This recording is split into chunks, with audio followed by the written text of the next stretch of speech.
ये बहुत ही गलत बात है। वो कुछ भी बोले उसको तोड़ मरोड़ कर एक झूठी एफआईआर बना के उन्हीं राज्य में कराएंगे जहां उनकी सरकार हो। तो देश तोड़ने का या देश में जो सरकार चल रही है उसको कमजोर करने के षड्यंत्र में शामिल होते हैं वो लोग, उनकी भाषा ही बोल रहे हैं वो तो राहुल गांधी जी। शीश महल और राजमहल में कितना रुपया खर्च हुआ, इन चर्चाओं से हटकर कांग्रेस ने एक बेहतर ब्लूप्रिंट जनता के सामने प्रस्तुत किया है। मुझे पूरा विश्वास है कि मजबूती से लड़ेंगे। देखिए, जो एफआईआर जगह जगह राहुल गांधी पे करवाते हैं भाजपा के लोग, ये बहुत ही गलत बात है। वो कुछ भी बोले उसको तोड़ मरोड़ कर एक झूठी एफआईआर बना के उन्हीं राज्य में कराएंगे जहां उनकी सरकार हो, ताकि पुलिस जो है उनको फेवर करे और राहुल गांधी को कैसे तंग करे। पहले भी देखा है उन्होंने गुजरात में मुकदमा करा के और उनकी लोकसभा सदस्यता ली, जिसको सुप्रीम कोर्ट ने उस निर्णय को पलटा और जिसने सजा दी थी बहुत लताड़ बताई उसको। तो इस तरह का काम ही करते हैं कि कैसे जो है विपक्ष के लोगों को जो है तंग करें, हैरेस करें। इसी तरह से भी झूठी जो है एफआईआर दर्ज कराई है और उन्हीं राज्य में है जहां पे भाजपा की सरकार है।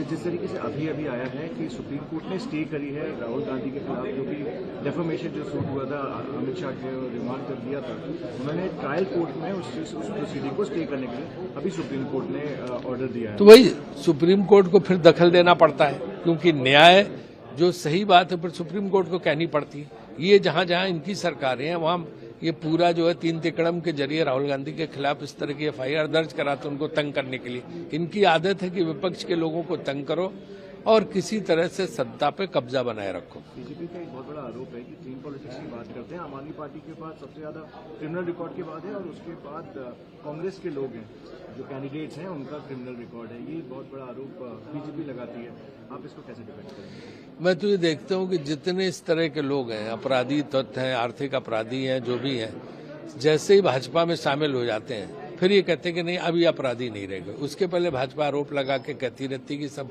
अपराधी हैं, आर्थिक अपराधी हैं, इन्होंने ये कर लिया, ये भ्रष्टाचारी है, फलाने ठिकाना।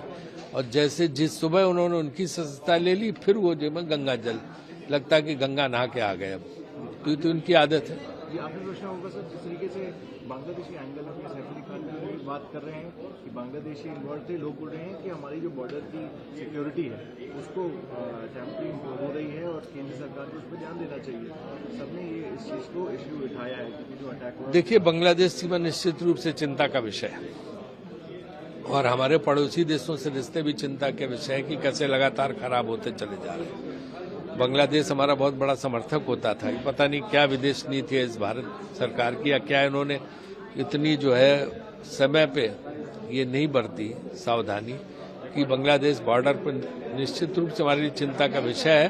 और मुझे लगता है कि उसमें सारे दल जो है एकजुट है, भारत सरकार कोई नीति बनाए जिससे कि हमारे बॉर्डर सुरक्षित रह सके। देखिए, राहुल गांधी जी जिम्मेदार पद पर हैं, ये नेता प्रतिपक्ष हैं लोकसभा में। वो प्रधानमंत्री जी की आलोचना करें समझ में आता है, भारतीय जनता पार्टी की आलोचना करें समझ में आता है, लेकिन वो देश की आलोचना कैसे कर सकते हैं? उन्होंने इंडियन स्टेट से लड़ने का जो बयान जारी किया है या अपने भाषण में कहा है, वो जिन लोगों से वो मिलते हैं वहां विदेशों में जब जाते हैं और जो देश तोड़ने का या देश में जो सरकार चल रही है उसको कमजोर करने के षड्यंत्र में शामिल होते हैं वो लोग, उनकी भाषा ही बोल रहे हैं वो तो राहुल गांधी जी। और जब भाजपा ने आपत्ति जताई तो उनके जो कांग्रेस के जो प्रवक्ता हैं वो डिफेंड में आए, तो वो डिफेंड क्या लेके आए कि संविधान के आर्टिकल 12 में इंडियन स्टेट का मतलब संस्थाओं से है। वो भूल गए वो फंडामेंटल राइट का चैप्टर है और उस फंडामेंटल राइट के चैप्टर में आर्टिकल 12 में ये लिखा हुआ है कि फंडामेंटल राइट्स के चैप्टर में स्टेट शब्द जहां जहां यूज होगा उसका ये अर्थ होगा, अदरवाइज स्टेट तो आर्टिकल 1 में ही आया हुआ है।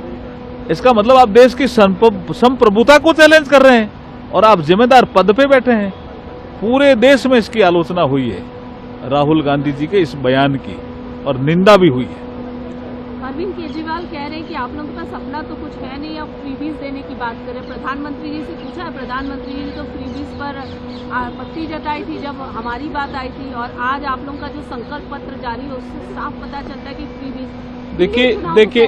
देखिए दो चीजें आपको दिल्ली चुनाव में देखनी पड़ेगी। एक तो अरविंद केजरीवाल जी की पोल खुल गई। ये श्री अन्ना हजारे जी के आंदोलन की उपज थे। उस समय इनकी कस्में थी, बहुत कस्में थी, 3 मुख्य थी, जिसको उन्होंने रिपीटेडली कहा, बार बार कहा, मैं सरकारी बंगला नहीं लूंगा अगर सत्ता में आया तो, मैं सरकारी गाड़ी का उपयोग नहीं करूंगा या बड़ी गाड़ी का उपयोग नहीं करूंगा सत्ता में आया तो, मैं सिक्योरिटी नहीं लूंगा। आप सिक्योरिटी 2 जगह से ले ली, बंगला इतना बड़ा शीश महल बना लिया जिसका हिसाब किताब भी आपके पास नहीं है, और आप बड़ी गाड़ी में भी घूम रहे हैं। तो दिल्ली की जनता अब जान चुकी है कि अरविंद केजरीवाल जी ने झूठ बोला, हमें धोखा दिया, इसलिए वो हताशा में और झूठ बोल रहे हैं, झूठ पे झूठ बोल रहे हैं और झूठ कट रहे हैं। और दूसरा जो विषय आपने रखा, आप देखिए कोई एम्पावरमेंट शब्द होता है, जैसे वुमन एम्पावरमेंट है, उसके लिए योजनाएं लानी पड़ती है, लाए भी हैं हम। अगर किसी के पास शौचालय नहीं था और हमने शौचालय दिया तो वो गरीब आदमी के पास ही तो शौचालय नहीं था, तो वो गरीब आदमी एम्पावर्ड हुआ। तो वुमन एम्पावरमेंट, यूथ एम्पावरमेंट, उसमें फर्क करना पड़ेगा। और अरविंद केजरीवाल जी आजकल लगातार झूठ बोल करके पता नहीं कौन सा रिकॉर्ड बना रहे हैं झूठ का। में चुनाव जो होने वाले हैं उसमें जो राज्य सरकार है उसको दिल्ली की जनता ने बहुत बार मौके दिए, केंद्र सरकार को कई बार मौके दिए। पिछले 10-12 सालों से दिल्ली में दोनों राज्य और केंद्र सरकारों की जो वर्चस्व की लड़ाई है उसमें दिल्ली के लोग पिस रहे हैं, और कांग्रेस पार्टी एक बेहतर विकल्प बनकर सामने आई है। हम लोगों ने जनता को कुछ गारंटीज दी हैं, और जब कांग्रेस सरकार थी शीला दीक्षित जी की, तो विकास जो हुआ था दिल्ली में जनता उसको याद कर रही है। और मुझे लगता है कि आपस की वर्चस्व की लड़ाई में अपने आप को बड़ा साबित करने में शीश महल और राजमहल में कितना रुपया खर्च हुआ, इन चर्चाओं से हटकर कांग्रेस ने एक बेहतर ब्लूप्रिंट जनता के सामने प्रस्तुत किया है। मुझे पूरा विश्वास है कि मजबूती से लड़ेंगे, परिणाम अच्छे आएंगे और कांग्रेस पार्टी का परफॉर्मेंस पहले से बहुत बेहतर रहेगा दिल्ली के अंदर। इंडिया गठबंधन बन नहीं पाता है स्टेट में, ये नुकसान नहीं होगा? देखिए, इंडिया गठबंधन का जब हमने राहुल गांधी जी, खड़गे जी ने शुरुआत करी थी तो सब दलों को साथ लेकर आए थे लोकसभा में, और बहुत बेहतर परिणाम आए थे, चाहे वो महाराष्ट्र में हो, उत्तर प्रदेश में हो, राजस्थान में हो, हरियाणा में हो। और एनडीए के साथ मुकाबला करने के लिए इंडिया गठबंधन पहले भी मजबूत था, आज भी मजबूत है। अलग अलग राज्यों में जो परिस्थिति बनती है उसके अनुरूप लोकल यूनिट्स को देखकर अलग दल निर्णय करते हैं।